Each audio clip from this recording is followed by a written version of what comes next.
हम मंदिर और मस्जिद के नाम पर लड़ाई नहीं करने देंगे, हम नहीं होने देंगे इस देश में फसाद। आप जानते हो हमको फसाद चाहिए?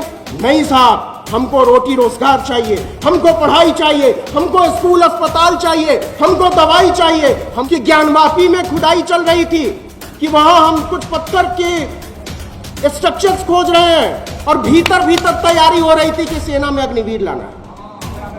आप सोचो, उनको लग रहा था कि मंदिर और मस्जिद में लड़ाकर हम इन लड़कों का हक मार लेंगे। इनकी तो चोरी पकड़ी गई, इनकी तो चोरी पकड़ी गई। दरअसल ये मंदिर और मस्जिद नहीं खोद रहे थे, ये हमारा दिमाग खोद रहे थे, हमारे न्याय की पुकार खोद रहे थे, ये हमारे सपनों को खोद रहे थे, ये हमारे अरमानों को खोद रहे थे। और हम ऐलान करना चाहते हैं, हम आपको नहीं खोदने देंगे। डॉक्टर लक्ष्मण ने न्यू एजुकेशन पॉलिसी की धज्जी उड़ाकर रख दी। मैं जानता हूं लक्ष्मण को, वो 12 साल से टेम्परेरी प्रोफेसर है, तुम टेम्परेरी ही रहोगे, परेशान मत हो।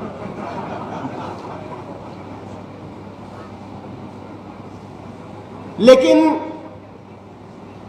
इतना निराश होने की जरूरत नहीं है, इतना परेशान होने की भी जरूरत नहीं है। हां, सोचने की जरूरत है, समझने की जरूरत है। और ये समझदारी हमको आंबेडकर नाम के आदमी ने, पेरियार नाम के आदमी ने, फुले नाम के आदमी ने हमको विरसे में दी थी। इन लोगों का सबसे बड़ा कंट्रीब्यूशन यह है कि उन्होंने हमको सोचने की ताकत दी, एक स्वतंत्र दिमाग दिया। लेकिन क्या हमने वाकई उस स्वतंत्र दिमाग से सोचना जारी रखा, या हम अभी तक पकाई हुई रोटी खाते रहे?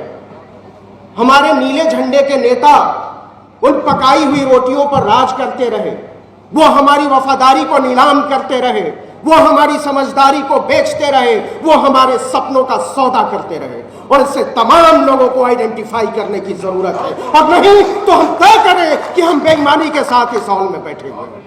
क्या हम सब लोग बेईमान बनने को तैयार हैं, या आज हम सोचेंगे कि हम अपने बीच से ऐसी लीडरशिप डेवलप करेंगे, हम अपने बीच से ऐसे एकेडमिशियंस को निकालेंगे, हम अपने बीच से ऐसे नौजवानों को निकालेंगे जिनकी आंखों में हमारी आंखों का सपना पल रहा है, और जिनकी आंखों में हमारी आंखों का सपना नहीं पल रहा है, उनकी न इस हॉल में जरूरत है, न इस हॉल के बाहर, न देश की संसद में।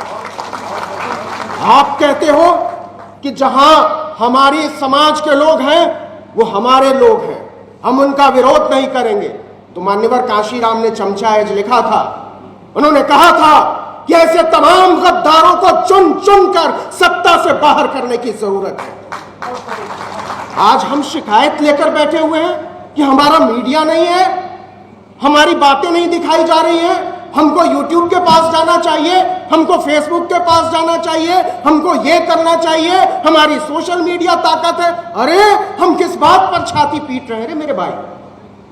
कमाल है, आप कह रहे हो प्रिंट मीडिया बंद हो गया, हाय हाय हमारे पास कुछ नहीं, हाय हाय। आप मजाक कर रहे हो? इस देश में इस साल 5 जनवरी 75 साल मना रहा है अपनी स्थापना के। आप बताओ इस हॉल में बैठे हुए लोगों, और जाकर पूछना इस हॉल से बाहर जब निकलोगे तो, कि 5 जनवरी जैसा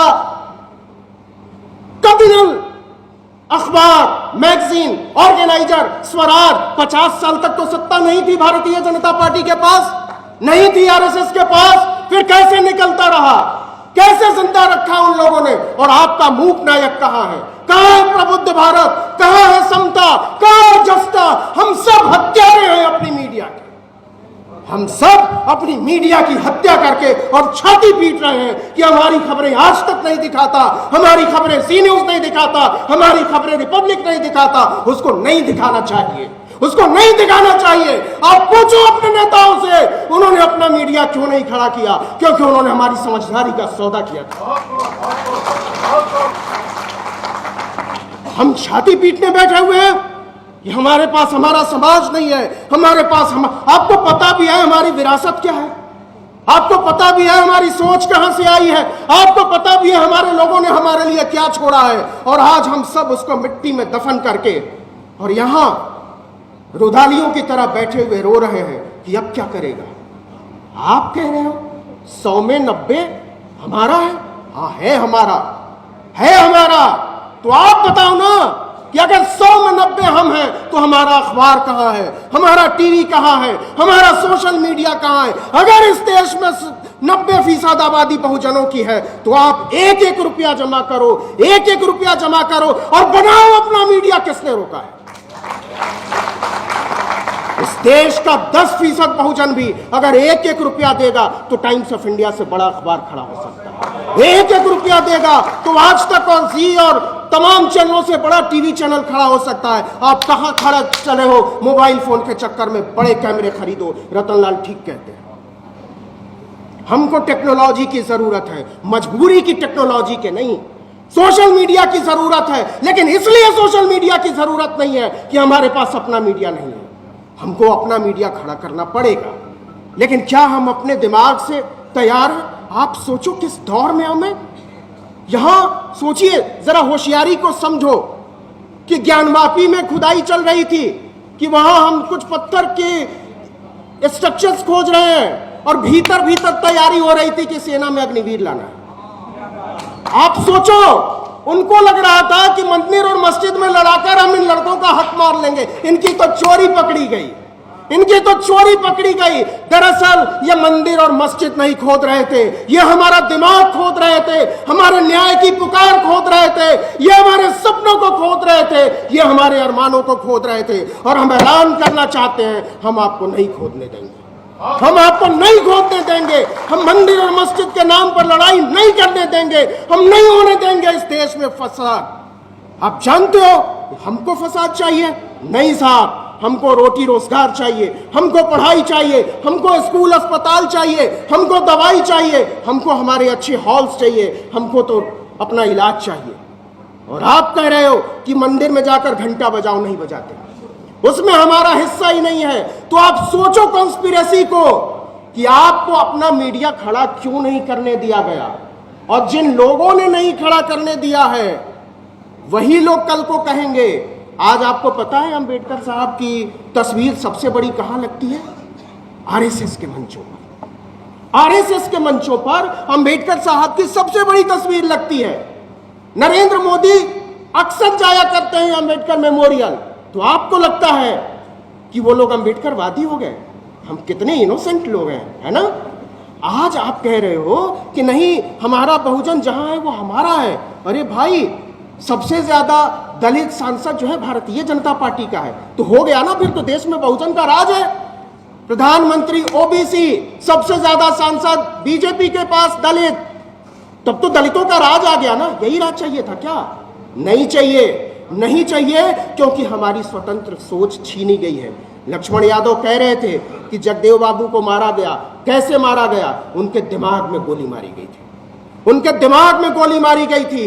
दिमाग में गोली मारना एक चेतावनी थी। वो चाहता हत्यारा, वो थानेदार तो पेट में मार सकता था, पीठ में मार सकता था, कहीं और मार सकता था, लेकिन उसने दिमाग में गोली मारी क्योंकि वो इशारा था कि हम आपको अपने तरीके से सोचने नहीं देंगे, हम आपको अपने तरीके से सोचने नहीं देंगे, लेकिन हम अपनी समझदारी को, अपनी चेतना को गिरवी रखने को तैयार नहीं हैं। इस हॉल से आवाज जानी चाहिए। आप कंस्ट्रक्टिव डेवलपमेंट की बात कर रहे थे उदित जी, तो निकलिए पद यात्रा पर, निकलिए, लोगों से कहिए कि हम अपना मीडिया खड़ा करना चाहते हैं। मैं तो अपनी जिंदगी झोंकने को तैयार हूं। आपको बताइए हमारा साथ चाहिए तो कब से कहां चलना है। लेकिन लफाजी नहीं होनी चाहिए, ईमानदारी से बात होनी चाहिए। क्या, और दूसरी बात, हमारी स्थिति पता है क्या हो गई है? जयपुर की एक बड़ी सही सी घटना बताता हूं। एक वहां हलवाई थे, तो कुछ लड़के उनको छेड़ते थे, वो घी पीते थे और कहते थे कॉमरेड क्रांति कब होगी। फिर अगले दिन होते थे कि क्रांति कब होगी, फिर पूछते थे कॉमरेड क्रांति कल भी नहीं हुई, कैसे होगी। तो एक दिन जो जिनकी दुकान थी वो नाराज हो गए, तो उन्होंने कहा कि क्रांति कोई घी है क्या कि रात को पी ली और सवेरे खुलासे में खोज रहे हो कि आया कि नहीं बाहर। तो हमारी हालत वैसी है। अरे भाई, 1925 से वो सत्ता की तैयारी कर रहे हैं। आप कह रहे हैं टेक्नोलॉजी के जरिए हम जाएंगे, आप कह रहे हैं हमको ग्रास रूट पर जाने की जरूरत नहीं है। तो आप सोचिए कि आरएसएस का बच्चा बच्चा ग्रास रूट पर खड़ा है, आपके लिए ग्रास रूट पर खड़ा होने के लिए कौन तैयार है? आपने तैयार किए हैं क्या? और अगर तैयार ही नहीं किए तो ढूंढ कहां रहे हैं? वो मिलेगा कहां? हवाई बात नहीं। नरेंद्र मोदी की आप बात करते हो, आप योगी आदित्यनाथ की बात करते हो, आप अमित शाह की बात करते हो, इनके लाखों लाख कैडर खड़े होते हैं। अरे सोचिए, नोटबंदी जैसा हत्यारा कैंपेन फुस हो गया, उसके बाद उत्तर प्रदेश में सत्ता आ गई। ग्रास रूट पर वो नहीं है। इतना बड़ा गूफअप हुआ कोरोना के समय में, उसके बाद वो चुनाव जीत गए, वो ग्रास रूट पर नहीं है। तो हम क्या बच्चे हैं जो हमारी समझ में नहीं आ रहा है? वो सबसे ज्यादा ग्रास रूट पर है। हमको उनको सोचने की जरूरत है, उनके दंगाई इरादों को सोचने की जरूरत है, समझने की जरूरत है। करा के दंगा, जला के बस्ती, मुआवजा बांटता है जो अब, उठो के मिलजुल करके हमको है उसका खाना खराब करना। ये कम्युनलिज्म और जातिवाद के खिलाफ लड़ाई एक साथ नहीं चल सकती, एक साथ नहीं चल सकती है। आप मुसलमानों को, आप सोचते हैं कि इस देश में 20 करोड़ मुसलमानों को असुरक्षित करके, पसमानदा को असुरक्षित करके, और आप सोचते हो कि आप एक देश, एक राष्ट्र, एक बोली, एक भाषा बना लेंगे। ये होने वाला नहीं है। तो जरूरत है कि हम सबको जोड़ने की कोशिश करें। जो लक्ष्मण कह रहे थे कि हमको पिछड़ों को भी साथ लाने की जरूरत है, हमको मुसलमानों को साथ लाने की जरूरत है। और जातीय जनगणना, वो जातीय जनगणना से क्यों डरते हैं? क्योंकि ये देश हमने बनाया है। वो जातीय जनगणना से इसलिए डरते हैं कि इस देश की सड़कें हमने बनाई हैं, जूठे बर्तन हमने धोए हैं, फोकट में हजामत हमने बनाया है, जूते चप्पल हमने सिले हैं। ये देश हमारा है, हम इस देश को लेकर रहेंगे। इसलिए किसी भी मुगालते में मत रहना मेरे दोस्त। हम सब एक एक हजार लोगों के बराबर हैं।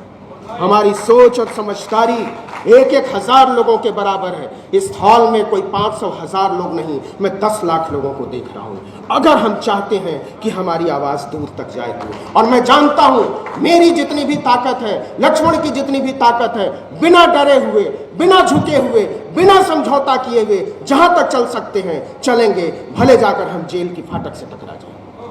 आप सब लोगों ने बुलाया, मुझे सुना, इतने प्यार से सुना और इतनी क्रिटिकल चीज़ों को सुना, इसके लिए आपका बहुत बहुत शुक्रिया। जय भीम, जय